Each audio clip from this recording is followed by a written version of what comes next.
சூர்யா அவர்கள், வெற்றிமாறன் அவர்கள், தானு அவர்கள் 3 பேர் நிக்கிற மாரி ஒரு ஃபோட்டோவோட வெளியா இருக்குது இல்லையா? படம் ஆரம்பிச்சுட்டாங்களா? இது வருமா வராதா, சூர்யா அதுக்குள்ளே இருப்பாரா இருக்க மாட்டாரா, 1000 பிரச்சனைகள் இருந்துச்சு.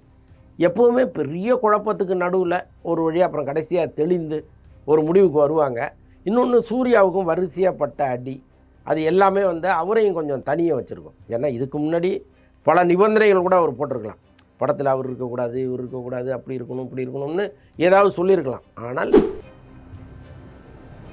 விடுதலையிட்டு ஒரு பெரிய ப்ரீச்சாக மாறிடுச்சு. ஆக்சுவலாக இப்படிப்பட்ட கதைகள் இந்த சமூகத்துக்கு தேவைதான்னா கூட அதை எவ்வளோ சுவாரஸ்யமாக சொல்லணுமோ அதை சொல்ல தவறிட்டாருங்கிறது ஒரு முக்கியமான விஷயமா இருக்குது. ஸோ அவருக்கும் இது வரைக்கும் இல்லாத அளவுக்கு ஒரு சின்ன தடை தான் அந்த படம். சறுக்கல் தான். அவரும் இப்போ பொல்லாதவனில் ஆரம்பித்து விடுதலை 1 வரைக்கும் தொடர் வெற்றிகளை பார்த்தவர். அவருக்கு இப்படி ஒரு சரிவுங்கிறது நிச்சயமாக அவரையும் கொஞ்சம் பக்குவப்படுத்துவதற்கான ஒரு விஷயமாக மாறிடுச்சு. ஏன்னா நான் பாட்டை எடுத்துகிட்டே இருப்பேன் நீங்கள் பார்த்துட்டே இருக்கணும், பணத்தை கொடுத்துட்டே இருக்கணுங்கிற வெற்றிமாறன் இந்த படத்தில் இருக்க மாட்டார். ஏன்னா கேள்வி கேட்பாங்க, எதுக்கு எடுத்துகிட்டே இருக்கணும், என்ன பண்ண போகிறீங்க சொல்லுங்கள், புக்கை கொடுங்க அப்படின்னு கேட்பாங்க. அந்த தயாரிப்பாளர் அள்ளி கொடுத்துட்டே இருந்த மாதிரி தானு கொடுக்க மாட்டார். சூர்யா அவர்களுக்கும் வெற்றிமாறன் அவர்களுக்கும் பிரச்சனைக்கு ஒரு காரணமாக அமைஞ்சது அமீர் அவர்கள் இந்த படத்தில் நடிக்கிறது அப்படின்னு சொல்லப்பட்டது இல்லையா? வெற்றிமாறன் ரொம்ப உறுதியாக சொன்னது இந்த படத்தில் அமீர் இருப்பாருங்கிறது தான். அதுக்கு என்ன அர்த்தம்னா, அமீர் இருப்பார், நீங்கள் இல்லைன்னா கூட பரவாயில்லைங்கிறது தான் அதோடைய அர்த்தம். அதை இது போன்ற எக்ஸ்க்ளூசிவான வீடியோக்களை தொடர்ந்து காண மீடியா சர்க்கிள் சேனலை சப்ஸ்கிரைப் பண்ணுங்க.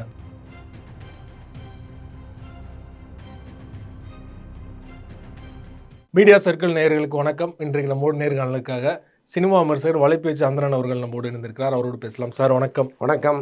தானு அவர்கள் சமீபத்தில் ஒரு பேட்டியில் விரைவில் வாடிவாசலுக்கான ஒரு நல்ல அப்டேட் இருக்கும் அப்படின்னு சொல்லியிருந்தாரு. பொங்கல் அதுமாக அப்டேட் கொடுத்துருக்காரு. சூர்யா அவர்கள், வெற்றிமாறன் அவர்கள், தானு அவர்கள் 3 பேர் நிற்கிற மாதிரி ஒரு ஃபோட்டோவோட வெளியாக இருக்குது இல்லையா? படம் ஆரம்பிச்சிட்டாங்களா?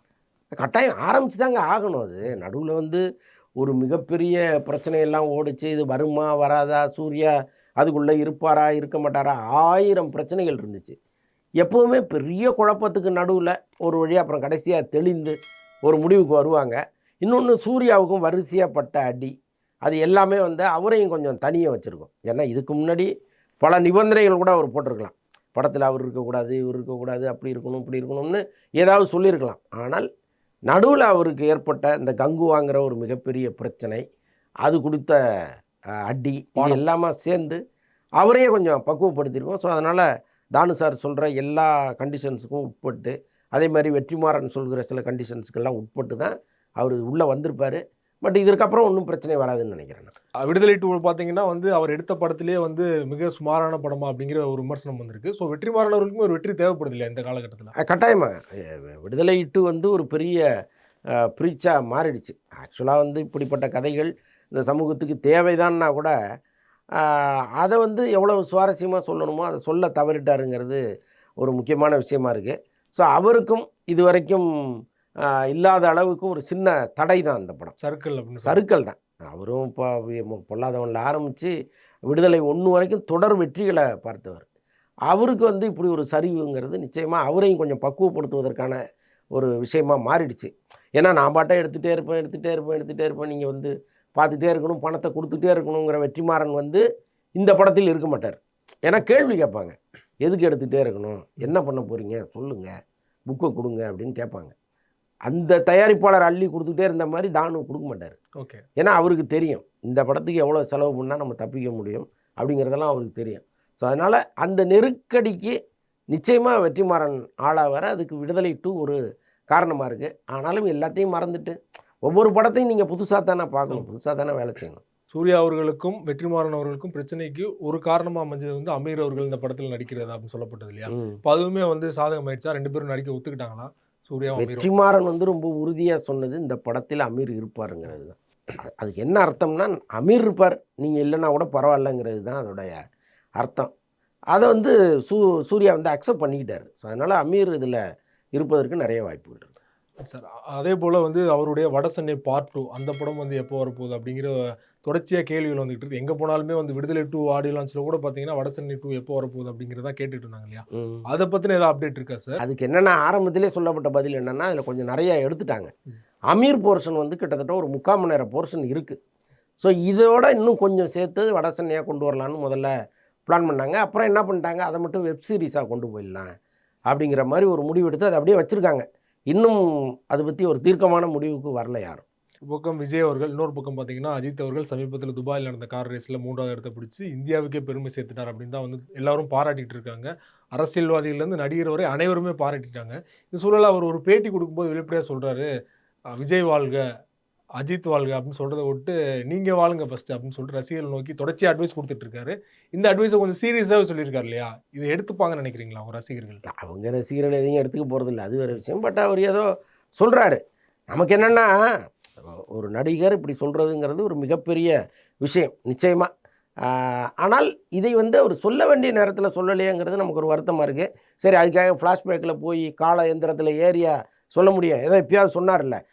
பாராட்டப்பட வேண்டிய விஷயம் தான் எல்லாமே. ஆனால் நான் கேட்குறது என்னன்னா, நீங்க ஸ்பான்சரா இருக்கிற ஒரு கார் ரேஸு நீங்க 3வது இடத்துக்கு வந்துட்டீங்கங்கிறதுக்காக மீடியாவை சந்திச்சு பேசுறீங்க, மீடியாவுக்கு முன்னாடி உட்கார்றீங்க, ஃபோட்டோ குடுக்குறீங்க, சிரிக்கிறீங்க, கொண்டாடுறீங்க. இப்போ உங்கள நம்பி 300 கோடி 400 கோடி போட்டு நிற்கிறானே அவனுக்காக ஒரு ஸ்டில் நீங்கள் கொடுக்க மாட்டீங்கல்ல. உங்களை வச்சு படம் எடுத்தவர் தானே அவர். உங்களுக்கு இருக்கிற அதே சந்தோஷம் தானே அவர் படம் ரிலீஸ் ஆகும்போது அவருக்கு இருக்கும். அவர் படம் ஆடியோ லான்ச் நடக்கும்போது அவருக்கு இருக்கும். ஒரு audio launch Ajith audio launch நடந்திருக்கா?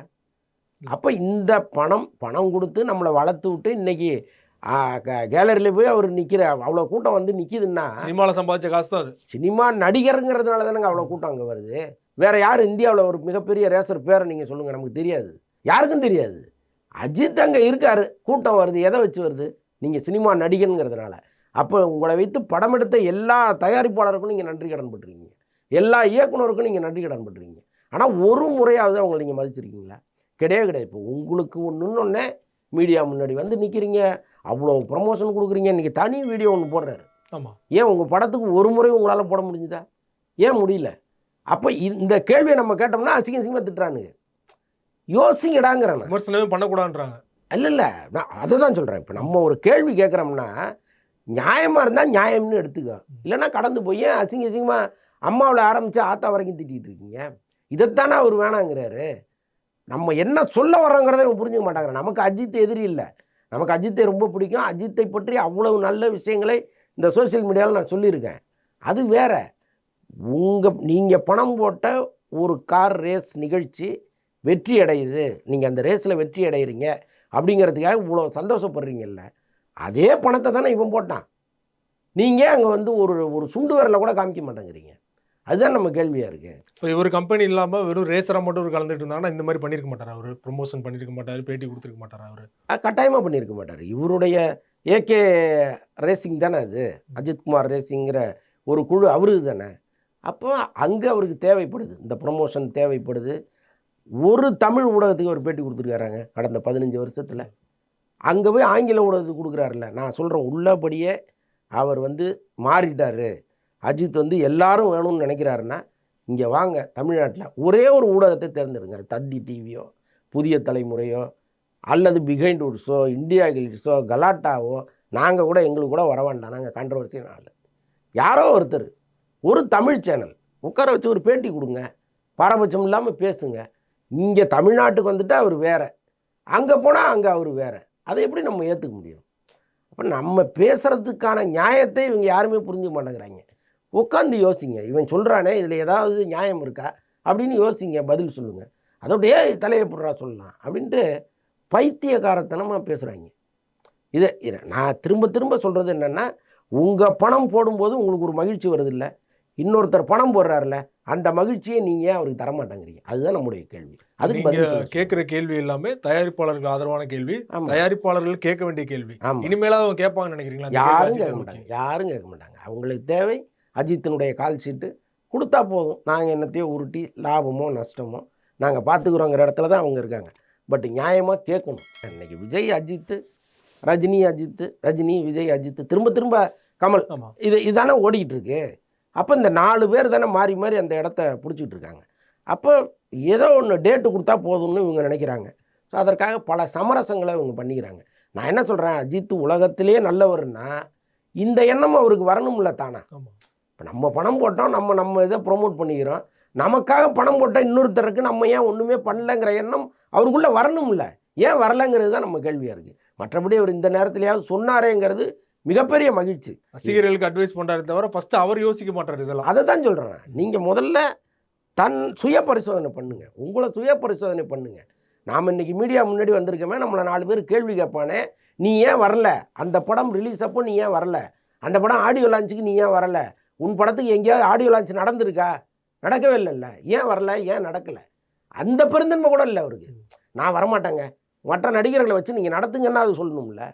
அந்த அந்த பெருந்தன்மை கூட அவர்கிட்ட கிடையாது. ஏன் நடக்க மாட்டேங்குது அவர் படங்களில்? அஜித் கோச்சு பாருன்னு நடத்த மாட்டேங்கிறாங்க. அவர் இல்லாமல் ஆடியோ லான்ச் கூட நடக்கக்கூடாது அப்படிங்கிறது அவர் சைட்லேருந்து ஒரு வாய்ப்பு இவங்களா நினச்சிக்கிறாங்கங்க. அவரு சொல்லலை நான் இல்லாமல் நீங்கள் நடத்தக்கூடாதுன்னு. ஆனால் நான் என்ன சொல்கிறேன், நான் இல்லைனாலும் நீங்கள் நடத்துங்கன்னு தானே சொல்லணும். ஏங்க இது படத்துக்கு ரொம்ப முக்கியங்க, ப்ரொமோஷன் ரொம்ப முக்கியம், நான் இல்லைன்னா பரவாயில்ல, நான் ஒரு கொள்கையை வச்சுருக்கேன், நீங்கள் நடத்துங்க அப்படின்னு நடத்துங்க. ஒரு சின்ன காணொளி வீடியோ இதில் வந்து பேசுங்க, நான் இந்த மாதிரி வர முடியல, இந்த படத்தை நீங்கள் வந்து ஆதரிங்க, என்ன தப்பு, 160 கோடி ரூபா சம்பளம் வாங்குறீங்கல்ல, அந்த கடமை உங்களுக்கு கிடையாதா? அப்போ அதெல்லாம் நான் எதுவுமே பண்ண மாட்டேன். ஆனால் எனக்கு ஒன்றுன்னா நான் ஊருக்கு முன்னாடி வந்து உட்காந்து எல்லாருக்கும் பேட்டி கொடுப்பேன்னா அதை எப்படி ஒத்துக்க முடியும்? இப்போ நான் சொல்கிறேன், ஒரு தமிழ் சேனலுக்கு பேட்டி கொடுங்க, எப்படி ஒரு ஆங்கில சேனலுக்கு நீங்கள் பேட்டி கொடுத்து அதை ஒரு பெரிய செய்தியாக மாற்றினீங்களோ, இங்கே தமிழ்நாட்டில் அவ்வளவு நல்ல சேனல்கள் இருக்குது, செய்தி ஊடகங்கள் இருக்குது. தந்தி டிவியில் கொடுங்க, புதிய தலைமுறை கொடுங்க, நியூஸ் 18 கொடுங்க, இன்னும் அற்புதமான சேனல்லாம் இருக்குது. இத்தனைக்கு இங்கேருந்து துபாய்க்கே போயிருந்தாங்க, சில யூடியூப் சேனல் போயிருந்தாங்க. ஆமாம், யாராவது ஒரு சேனலுக்கு கொடுங்கன்றேன். அந்த பாரபட்சம் ஏன் உங்களுக்கு? அதே போல் அஜித் அவர்களே வெளிப்படையாக சொல்லிட்டாரு, 6 மாதம் நடிப்பேன், 6 மாதம் கார் ரேஸ் சொல்லிட்டார் இல்லையா? அடுத்த படம் வந்து சிவா அவர்கள் கூட தான் கன்ஃபார்ம் ஆயிடுச்சா? கிட்டத்தட்ட அவர் தான் உட்காந்து ஃபுல் ஸ்விங்கில் ஒர்க் பண்ணிகிட்டு இருக்கிறதா ஒரு தகவல் இருக்குது. அந்த ஸ்க்ரீன் அது இதுன்னு ஏதோ அஜித்துக்காக வேலை பார்த்துட்டு இருக்காரு அவர். ரொம்ப நன்றி சார். சினிமா தொடர்பான பல்வேறு அப்டேட்டுகள் எங்களுக்கு கொடுத்தீங்க, தொடர்ந்து கொடுக்கணும். மிக்க நன்றி. நன்றி.